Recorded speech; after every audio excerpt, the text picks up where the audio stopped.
सुशीलं सुमनसचरितं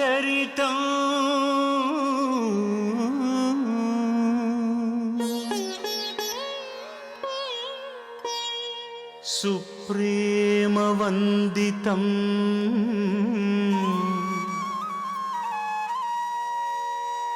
सीते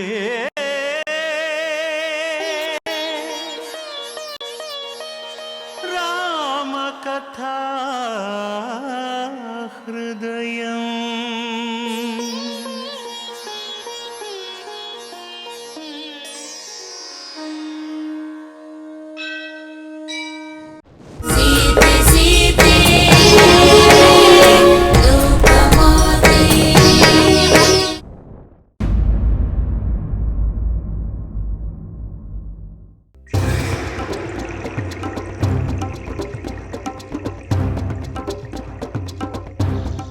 ಮಾತೆ, ನನ್ನ ಪ್ರೀತಿಯ ಸಹೋದರ ರಾಮಚಂದ್ರ ವನವಾಸಕ್ಕೆ ಹೋಗುವ ಅಗತ್ಯವಿಲ್ಲ. ನೀವು ಕೂಡ ಅವನೊಂದಿಗೆ ಕಾಡಿಗೆ ಹೋಗಬೇಕಾಗಿಲ್ಲ. ಧೀರೋದಾತ್ತನಾದ ರಾಮಚಂದ್ರ ಒಬ್ಬ ಹೆಂಗಸಿನ ಮಾತಿಗೆ ಶರಣಾಗಿ ಎಲ್ಲರನ್ನೂ ತ್ಯಜಿಸಿ ವನವಾಸಕ್ಕೆ ಹೋಗುವುದು ಸರಿಯಲ್ಲ.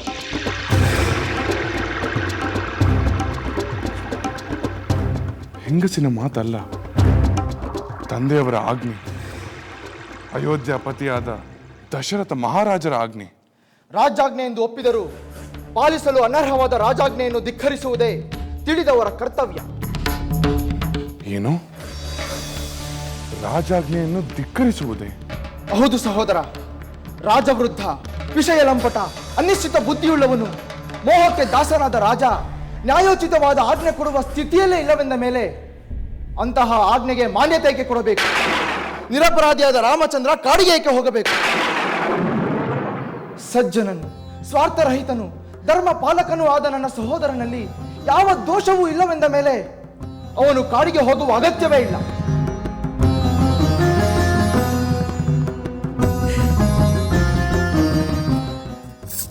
ಕುಮಾರ ಲಕ್ಷ್ಮಣ, ನಿನ್ನ ಆಕ್ರೋಶದಲ್ಲೂ ನಿನ್ನ ಮಾತಿನಲ್ಲೂ ಸತ್ಯವಿದೆ. ನನ್ನ ರಾಮನಲ್ಲಿ ಯಾವ ದೋಷವೂ ಇಲ್ಲ. ಅವನು ಅರಣ್ಯಕ್ಕೆ ಹೋಗಬೇಕಾದ ಯಾವ ಅಪರಾಧವನ್ನು ಮಾಡಿಲ್ಲ. ಮಾತೆ, ಸಹೋದರನೆಂಬ ಅಭಿಮಾನದಿಂದ ನಾನು ಮಾತ್ರ ಹೇಳುತ್ತಿರುವ ಮಾತಲ್ಲ. ರಾಮನ ವಿರೋಧಿಗಳಾಗಲಿ, ರಾಮನಿಂದಲೇ ಶಿಕ್ಷಿಸಲ್ಪಟ್ಟ ಅಪರಾಧಿಗಳೇ ಆಗಲಿ, ಯಾರೊಬ್ಬರಾದರೂ ರಾಮನ ದೋಷವನ್ನು ಹೇಳಿಲ್ಲ. ಯಾರೊಬ್ಬರು ರಾಮನ ಒಂದಾದರೂ ಅವಗುಣವನ್ನು ಹೇಳಿದ ದೃಷ್ಟಾಂತವೇ ಇಲ್ಲ.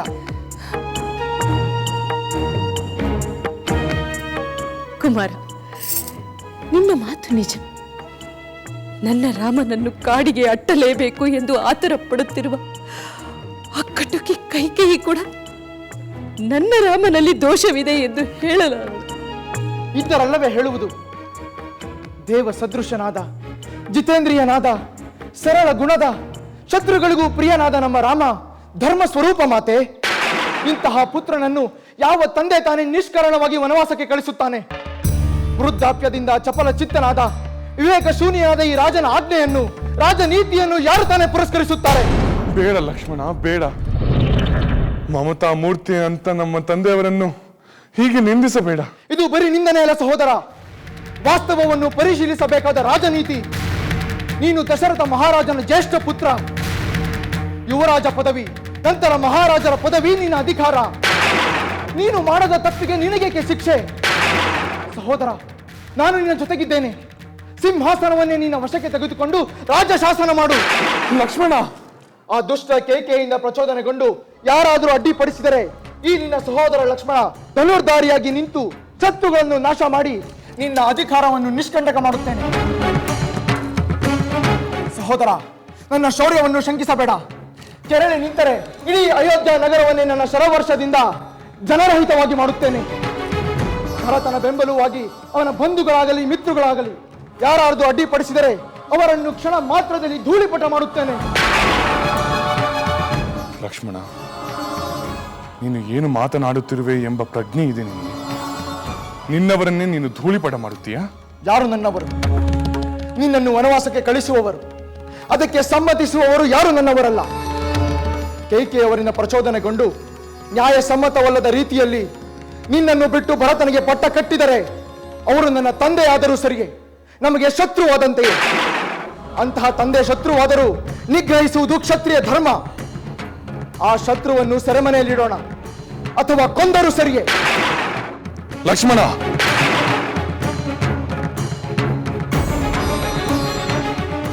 ನನ್ನ ಸೋದರನಾದ ನಿನ್ನ ಬಾಯಿಂದ ಇಂತಹ ಕಠಿಣವಾದ ಮಾತುಗಳನ್ನು ಕೇಳಲು ನಾನು ಸಿದ್ಧನಿಲ್ಲ. ಮಾತೆ ಎದುರಿನಲ್ಲಿ ಜನ್ಮದಾತರಾದ ತಂದೆಯ ವಿರುದ್ಧ ಹೀಗೆ ಮಾತನಾಡುವುದು ಅಕ್ಷಮ್ಯ. ಅದು ನಿನ್ನ ಸರಳ ಗುಣ ಸಹೋದರ. ನನ್ನ ಮಾತಿನಿಂದ ನಿನ್ನ ಮನಸ್ಸಿಗೆ ಬೇಸರ ಉಂಟಾಗಿದ್ದರೆ ನನ್ನನ್ನು ಕ್ಷಮಿಸು. ಆಕ್ರೋಶಗೊಂಡು ವಿವೇಚನೆ ಇಲ್ಲದೆ ನಾನು ಮಾತಾಡುತ್ತಿಲ್ಲ. ಧರ್ಮ ಅಧರ್ಮಗಳ ಬಗೆಗೆ ಅಲ್ಪ ಸ್ವಲ್ಪ ತಿಳಿದು ಹೇಳುತ್ತಿದ್ದೇನೆ. ಅಹಂಕಾರಿಯಾಗಿ ಸಾರ ವಿವೇಚನೆ ಇಲ್ಲದೆ ಶಿಷ್ಟರ ಮಾರ್ಗವನ್ನು ಮೀರಿ ನಡೆಯುವವನು ಗುರುವೇ ಆಗಿದ್ದರೂ ಅವನು ಶಿಕ್ಷಾರ್ಹ. ಅಂಥವನಿಗೆ ದಂಡನೆ ನೀಡುವುದು ಅಪರಾಧವೂ ಅಲ್ಲ, ಅವಿವೇಕವೂ ಅಲ್ಲ. ಲಕ್ಷ್ಮಣ, ತಂದೆಯವರ ವಚನ ಪಾಲನೆ ಅಪ್ರಿಯವಾಯಿತೆಂದು ಅಧರ್ಮವನ್ನು ಧರ್ಮವೆಂದು ಭಾವಿಸಬಾರದು. ಏಕೆ ಭಾವಿಸಬಾರದು? ನಿನ್ನ ಶತ್ರುತ್ವವನ್ನು ಕಟ್ಟಿಕೊಂಡ ಭರತನಿಗೆ ರಾಜ್ಯಾಧಿಕಾರವನ್ನು ಕೊಡುವ ಅಧಿಕಾರ ರಾಜನಿಗಿಲ್ಲ. ಮಾತೆ, ನಾನು ಹೇಳುವುದನ್ನು ಕೇಳಿ. ನನ್ನಲ್ಲಿ ತಪ್ಪಿದ್ದರೆ ಯಾವ ಶಿಕ್ಷೆಯನ್ನು ಬೇಕಾದರೂ ಕೊಡಿ. ಸಹೋದರ ರಾಮನಲ್ಲಿರುವ ಪ್ರೀತಿ ಗೌರವಗಳು ನಿಮಗೆ ತಿಳಿದಿದೆ. ಮಾತೆ, ನನ್ನ ಸತ್ಯ ನಿಷ್ಠೆಯ ಮೇಲೆ, ನನ್ನ ಧನಸ್ಸಿನ ಮೇಲೆ, ನಾನು ಮಾಡಿದ ಪುಣ್ಯ ಕಾರ್ಯಗಳ ಮೇಲೆ ಆಣೆ ಮಾಡಿ ಹೇಳುತ್ತೇನೆ. ಪ್ರಜ್ವಲಿಸುತ್ತಿರುವ ಅಗ್ನಿ ಜ್ವಾಲೆಯನ್ನಾಗಲಿ, ದಟ್ಟ ಅರಣ್ಯವನ್ನಾಗಲಿ ರಾಮ ಪ್ರವೇಶಿಸಲು ಹೊರಟರೆ ಅವನಿಗಿಂತ ಮೊದಲು ನಾನು ಪ್ರವೇಶಿಸುತ್ತೇನೆ. ಮಾತೆ, ಸೂರ್ಯ ಉದಯಿಸಿದ ಕೂಡಲೇ ಕತ್ತಲೆಯನ್ನು ಹೋಗಲಾಡಿಸುವಂತೆ ನಾನು ನನ್ನ ಪರಾಕ್ರಮದಿಂದ ಶತ್ರುಗಳನ್ನು ನಿಗ್ರಹಿಸಿ ನಿಮಗೆ ಸಂತೋಷ ಉಂಟು ಮಾಡುತ್ತೇನೆ. ನಿಮ್ಮ ದುಃಖವನ್ನು ನಿವಾರಿಸುತ್ತೇನೆ. ಮಾತೆ, ನನ್ನ ಪರಾಕ್ರಮವನ್ನು ನೀವು ನೋಡಿ, ಸಹೋದರನ ನೋಡಲಿ. ಕೈಕೈಯಲ್ಲಿ ಆಸಕ್ತನಾಗಿ ಕಾಮುಕನಾದ ಬುದ್ಧಿ ಶೂನ್ಯನಾದ ನಮ್ಮ ತಂದೆಯನ್ನು ಈಗಲೇ ಸಂಹರಿಸುತ್ತೇನೆ. ಲಕ್ಷ್ಮಣ, ಲಕ್ಷ್ಮಣ! ರಾಮ, ಸಮಾಧಾನ. ಲಕ್ಷ್ಮಣನ ಮೇಲೆ ಕೋಪಿಸಿಕೊಳ್ಳಬೇಡ, ತಾಳ್ಮೆಯಿಂದ ಇರು. ಮಾತೆ, ಲಕ್ಷ್ಮಣ, ಶಾಂತನಾಗು. ನೀನು ಯಾರ ಮೇಲೆ ಯುದ್ಧ ಮಾಡುವುದು ಬೇಡ, ಯಾರನ್ನು ಸಂಹರಿಸುವುದೂ ಬೇಡ. ರಾಮ, ನೀನು ಲಕ್ಷ್ಮಣನ ಮೇಲೆ ಕೋಪಿಸಿಕೊಳ್ಳಬೇಡ. ಅವನ ಆವೇಶ ಆಕ್ರೋಶದ ಹಿಂದೆ ಇರುವುದು ನಿನ್ನ ಮೇಲಿರುವ ಅಪಾರ ಪ್ರೀತಿ. ಲಕ್ಷ್ಮಣ ಹೇಳುವಂತೆ ಯಾವುದೋ ಕಾರಣಕ್ಕಾಗಿ ನಿನ್ನ ಅಧಿಕಾರವನ್ನು ಬಿಟ್ಟುಕೊಡುವುದು ಸರಿಯಿಲ್ಲ ಎಂಬುದೇ ನನ್ನ ಭಾವನೆ. ಮಾತೆ,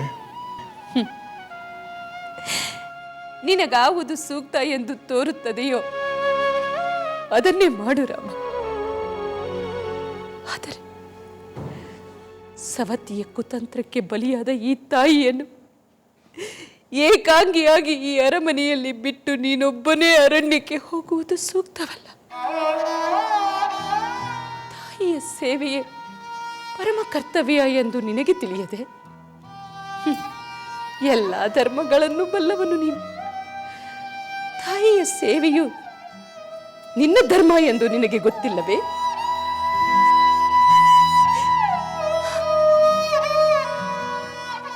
ಹಾಗಾದರೆ ನಾನು ನನ್ನ ವನವಾಸದ ನಿರ್ಧಾರವನ್ನು ಬಿಟ್ಟು ನಾನು ಇಲ್ಲಿಯೇ ಇರಬೇಕು ಎಂದು ತಮ್ಮ ಅಭಿಪ್ರಾಯವೇ? ಏಕಿರಬಾರದು? ಕಶ್ಯಪನೆಂಬ ಮುನಿಯು ತನ್ನ ಮನೆಯಲ್ಲಿಯೇ ನಿಮಿತ್ತ ಆಹಾರವನ್ನು ಉಂಡು ನಿಷ್ಠೆಯಿಂದ ತಾಯಿಯ ಸೇವೆಯನ್ನು ಮಾಡಿದ. ತಾಯಿಯ ಸೇವೆಯನ್ನು ಮಾಡುವುದೇ ತಪಸ್ಸಿನಂತೆ ಆಚರಿಸಿದ. ಅದರ ಫಲದಿಂದಲೇ ಸ್ವರ್ಗವನ್ನೂ ಸೇರಿದ. ಮಾತೆ, ನಾನು ತಂದೆಯವರ ವಚನವನ್ನು ಮೀರಬೇಕೆ? ತಂದೆಯು ನಿನಗೆ ಪೂಜ್ಯರೆಂದರೆ ತಾಯಿಯು ನಿನಗೆ ಪೂಜ್ಯಳಲ್ಲವೇ? ಅವರ ಆಜ್ಞೆಯನ್ನು ಪಾಲಿಸುವುದು ನಿನ್ನ ಕರ್ತವ್ಯವೆಂದರೆ ನನ್ನ ಆಜ್ಞೆಯನ್ನು ಪಾಲಿಸುವುದು ನಿನ್ನ ಕರ್ತವ್ಯವಲ್ಲವೇ? ಈಗ ನಾನು ಆಜ್ಞೆ ಮಾಡುತ್ತಿದ್ದೇನೆ. ಅರಣ್ಯಕ್ಕೆ ಹೋಗಲು ನಾನು ನಿನಗೆ ಅನುಮತಿಯನ್ನು ನೀಡಲಾರೆ. ಮಾತೆ, ತಂದೆಯರ ಆಜ್ಞೆಯನ್ನು ಮೀರುವುದು ನಮ್ಮಿಬ್ಬರ ದೃಷ್ಟಿಯಲ್ಲೂ ಶ್ರೇಯಸ್ಕರವಲ್ಲ. ನನಗೆ ಶ್ರೇಯಸ್ಕರವಲ್ಲ ರಾಮ. ನಿನ್ನನ್ನು ಅರಣ್ಯಕ್ಕೆ ಅಟ್ಟಿ ನಾನೊಬ್ಬಳೇ ಇಲ್ಲಿ ಹೇಗೆ ಇರಲಿ? ಪ್ರೀತಿ ಪಾತ್ರನಾದ ಪುತ್ರನನ್ನು ಅರಣ್ಯಕ್ಕೆ ಕಳುಹಿಸಿ ಈ ಅರಮನೆಯಲ್ಲಿ ನಾನಾವ ಸುಖವನ್ನು ಪಡೆಯಲಿ? ಇಲ್ಲ, ಸಾಧ್ಯವಿಲ್ಲ. ನೀನು ಅರಣ್ಯಕ್ಕೆ ಹೋಗಲೇಬೇಕು ಎಂದು ನಿರ್ಧರಿಸಿದರೆ ನನ್ನನ್ನು ಕರೆದುಕೊಂಡು ಹೋಗು, ನಾನು ಬಂದು ಬಿಡುತ್ತೇನೆ.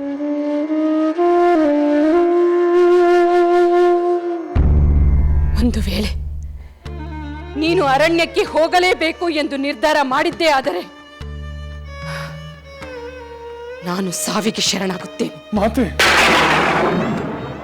ನನ್ನ ಮರಣವು ಸಂಭವಿಸಿದ ನಂತರ ರಾಮನು ಮಾತೃ ಸೇವೆಯನ್ನು ಮಾಡಲು ವಿಫಲನಾದ ಎಂಬ ಅಪಕೀರ್ತಿಗೆ ಪಾತ್ರನಾಗುತ್ತೀಯೆ, ನೆನಪಿರಲಿ.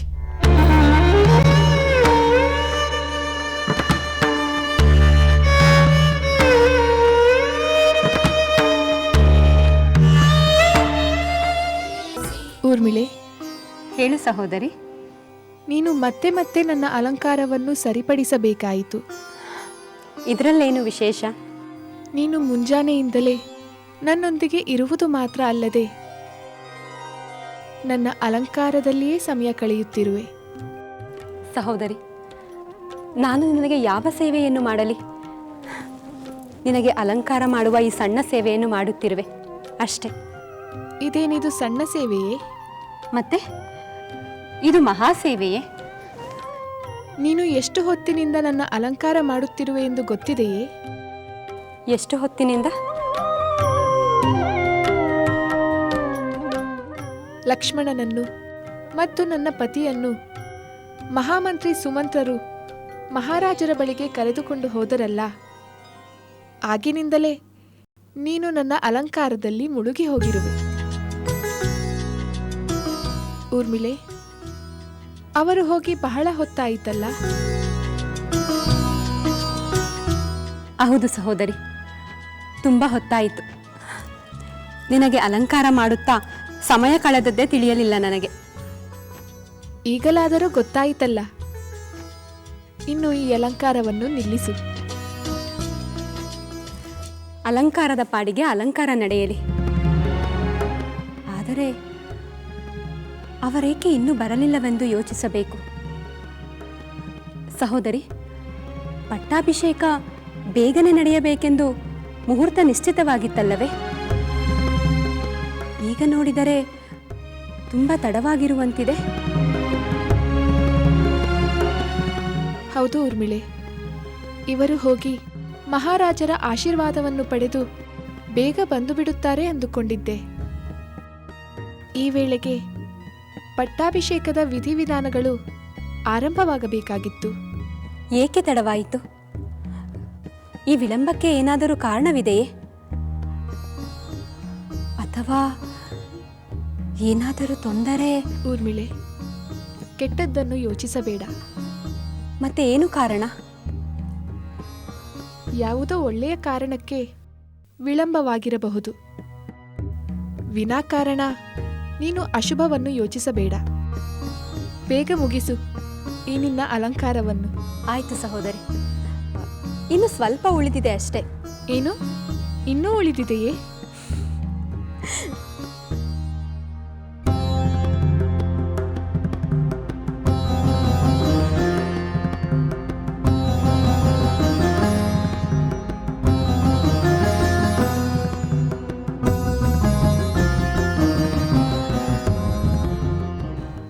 ಮಾತೆ,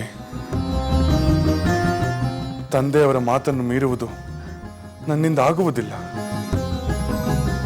ತಮ್ಮಲ್ಲಿ ದೈನ್ಯದಿಂದ ಬೇಡಿಕೊಳ್ಳುತ್ತೇನೆ, ಹಠ ಮಾಡಬೇಡಿ.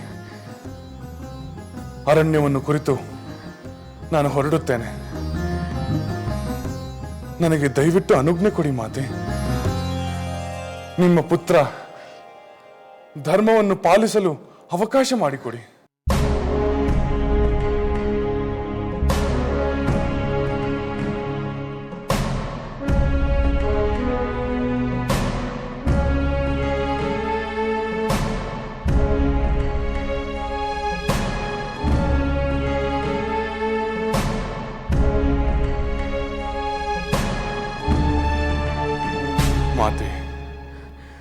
ವೃತನಿಷ್ಠರಾದ ವಿದ್ವಾಂಸರಾದ ಕಂಡು ಮಹರ್ಷಿ ಪಿತೃವಾಕ್ಯ ಪರಿಪಾಲನೆಗಾಗಿ ಗೋಹತ್ಯೆಯನ್ನೇ ಮಾಡಿದರು.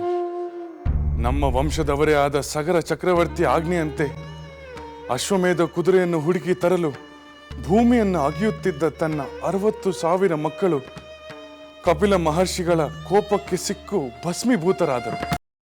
ಪಿತೃವಾಕ್ಯ ಪರಿಪಾಲನೆಗಾಗಿ ಅವರು ತಮ್ಮ ಪ್ರಾಣವನ್ನೇ ಬಲಿಕೊಟ್ಟರು. ಪಿತೃವಾಕ್ಯ ಪರಿಪಾಲಕನಾದ ಪರಶುರಾಮ ತನ್ನ ತಂದೆ ಜಮದಗ್ನಿಯ ಆಜ್ಞೆಯಂತೆ ಹೆತ್ತ ತಾಯಿ ರೇಣುಕೆಯ ತಲೆಯನ್ನೇ ತನ್ನ ಗಂಡುಗೊಡಲೆಯಿಂದ ಕಡಿದು ಹಾಕಿದರು. ತಂದೆಯ ಮಾತನ್ನು ನೆರವೇರಿಸಲು ಕಟಿಬದ್ಧರಾದ ಇನ್ನೂ ಎಷ್ಟೋ ಮಹಾಪುರುಷರ ದುಷ್ಟಾಂತಗಳು ಇದೆ ಮಾತೆ. ನಾನೇನು ಹೊಸದಾಗಿ ಮಾಡುತ್ತಿಲ್ಲ. ಪಿತೃಭಕ್ತನಾದ ವೀರನಾದ ನಾನು ಕೂಡ ನನ್ನ ತಂದೆಯವರಿಗೆ ಪ್ರಿಯವಾದ ಕರ್ತವ್ಯಗಳನ್ನು ನಾನು ಮಾಡಲೇಬೇಕು ಅಲ್ಲವೇ? ಸ್ವಾರ್ಥಪರನಾಗಿ ಅಲ್ಪನಂತೆ ನಡೆದುಕೊಂಡು ನನ್ನ ಪಿತೃಗಳಿಗೆ ಅಗೌರವವನ್ನು ತೋರಲಾರೆ.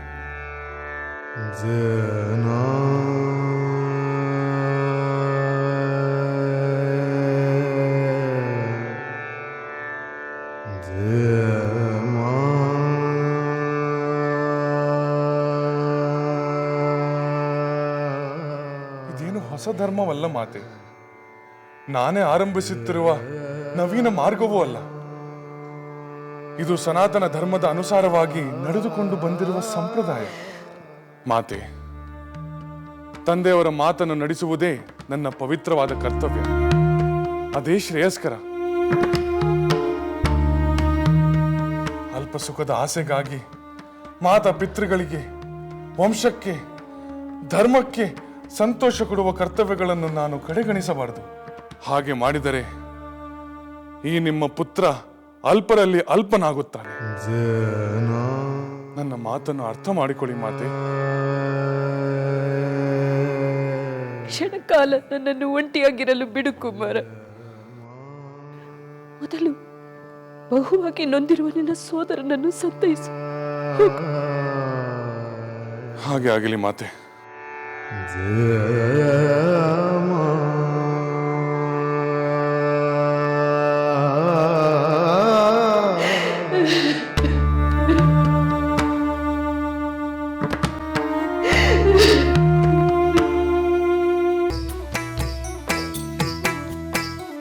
ಲಂಕೆಯಲ್ಲಿನ ದುರುಳ ದರ್ಪವು ಸೀತೆ ಸಹನೆಗೆ ಸೋತಿತು. ಅಂಕೆ ಇರದ ಅಸುರ ಕುಲವು ರಾಮ ಬಾಣಕ್ಕೆ ಅಡಗಿತು. ದೂರವಿರಲಿ ಸನಿಹವಿರಲಿ ರಾಮ ಹೃದಯ ನಿವಾಸಿನಿ. ಯುಗವು ಯುಗವು ಸಾಗಲಿ ಅಕಳಂಕ ಪ್ರೇಮ ಪ್ರಬೋಧಿನಿ. ಅಮರ ಗಾಧೆ ಧರಣಿ ಜಾತೆ ಸಾಧ್ವೆ ಸೀತೆ ಸುಚರಿತೆ. ಸಹನ ಶಕ್ತಿ ಪತಿಯ ಭಕ್ತಿ ಲೋಕಮಾನ್ಯ ವಂದಿತೆ.